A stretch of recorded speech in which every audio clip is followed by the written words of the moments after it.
Good morning, Keith Tebow with you on this Thursday. Pleased to be joined, as I am every Thursday, by the mayor of the city of Fall River, Mayor Paul Coogan. Mayor, how are you today?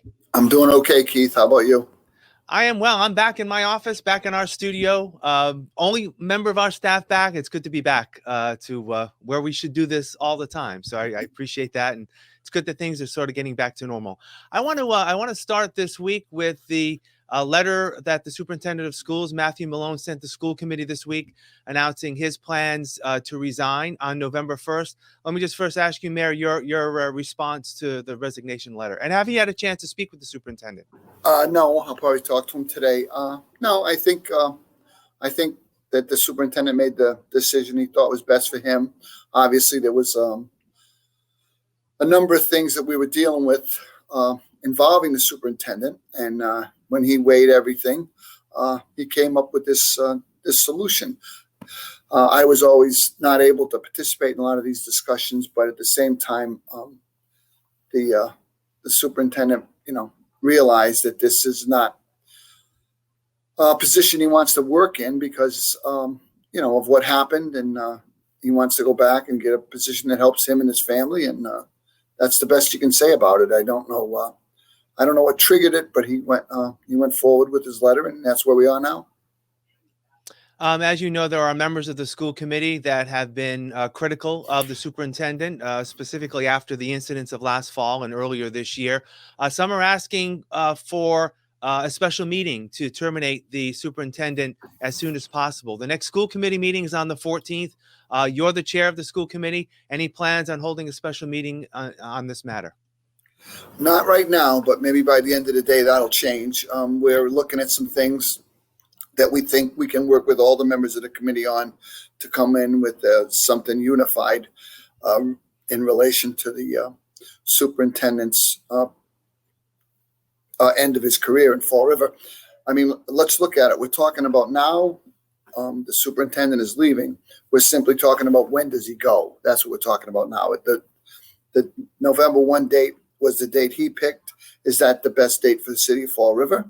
Or is that the best date for the superintendent? So we'll work with the timeline he gave us and see what we come up with. And what does this mean in terms of the school department in general? Some people look at this as another sort of black eye on the city. Advancements have been made within the school department over the past few years under the superintendent's leadership. Does this affect at all any progress that's being made in our school department? I would hope not. I mean, we have a good team under the superintendent right now with Maria Ponch, Tracy Curley, Sharice Taylor, and all the division heads that go on under them. And I think that we have a pretty solid base to build off of. The superintendent definitely did some good things in the district, but I'm a firm believer in a superintendent in a major urban district probably has a 4 or 5 year lifespan, no matter where they work. When they make it longer than that, they're probably on borrowed time. It just seems like they don't seem to last like they used to. When I was a kid, the superintendent was a superintendent for 20 years, but you don't see that happening anymore. Yeah. All right, let me shift quickly to the distribution of the COVID-19 vaccine. Governor Baker announced yesterday that Market Basket locations will be providing people with a gift certificate if they get vaccinated in their store. Is Fall River going to be part of that? Do you know? Yes, absolutely we are. We'll be at the Market Basket, I think, starting today. Thursday, Friday, Saturday.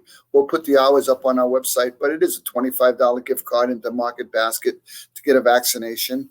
As we've said all along, Fall River's numbers are a little lower than some of the other areas of the state. So anything we can do to encourage people to get a vaccination is definitely the way to go. If you look at the numbers overall, as this vaccination program expands, our COVID positive cases decline. So there's a direct correlation there, and we want people to get vaccinated because we think that can really completely put us back to a normal operating situation. I know we've talked about in the past some of the local regulations that were put in place last year to help businesses, primarily restaurants, in terms of outdoor dining and the like.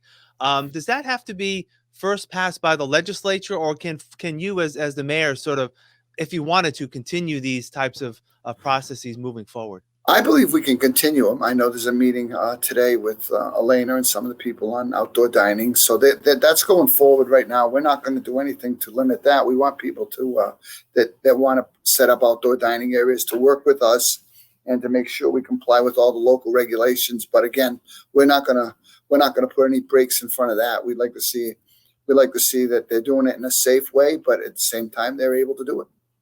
Yeah. All right. In other news, yesterday, the police chief received a report.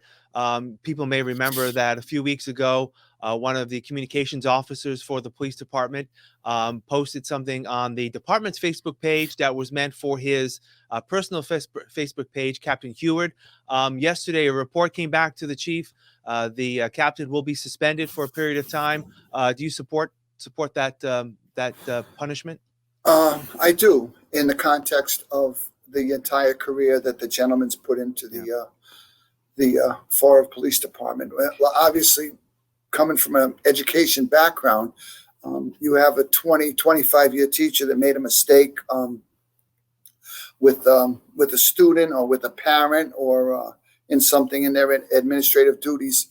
I don't believe you fire him on the first mistake. I think that what happened here was totally unfortunate. I think he got I hope he got a fair punishment. I think that the people we brought in to investigate it, did a thorough look at what this gentleman's background was, how he had interacted with all the people in the department, and what his conduct record was, and they made the decision with the chief on what's the best course of action forward. Yeah. Also, moving forward, we've asked you a number of questions about, the stimulus money that came down from Washington, the city receiving $73 million. Are you getting a little clearer on how to start spending that money? I know that there was a little more clarification, but not really. It gets, well, we're sending questions in now with some use ideas we have for that money. We're also obviously putting some of it into next year's budget. That's what it's intended for. That's what the lost revenue provisions are supposed to be used for. And we do have a list of water and sewer projects we can hopefully fund going forward. We have some other ideas we want to do, but we're still waiting for more clarification. We sent a couple questions out yesterday, and we'll keep looking at it to get the answers that best fit Fall River. And no matter what, Fall River is going to be in a really, really solid financial position, and we thank the federal government for that. Yeah. A couple of celebratory events. Yesterday, you held a ceremony honoring some youth in terms of an art contest in Fall River. And weather permitting, is the raising of the Pride flag celebrating Pride Month. Is that still going to happen today? Yeah, we'll do it under the overhang if we have to on the veranda or whatever you call it, the walkway that goes around Government Center. Last night, the art displays, those kids were great. It was really fun. I love those kind of things. After that, I went down to Henry Lord. They had the Coaching for Change dinner last night with the families and the kids, and that was positive too. And then I went to Abbott Court to watch a little bit of Little League baseball, and I like seeing the kids involved in stuff. I think it's very, very positive. It's the way you reach them.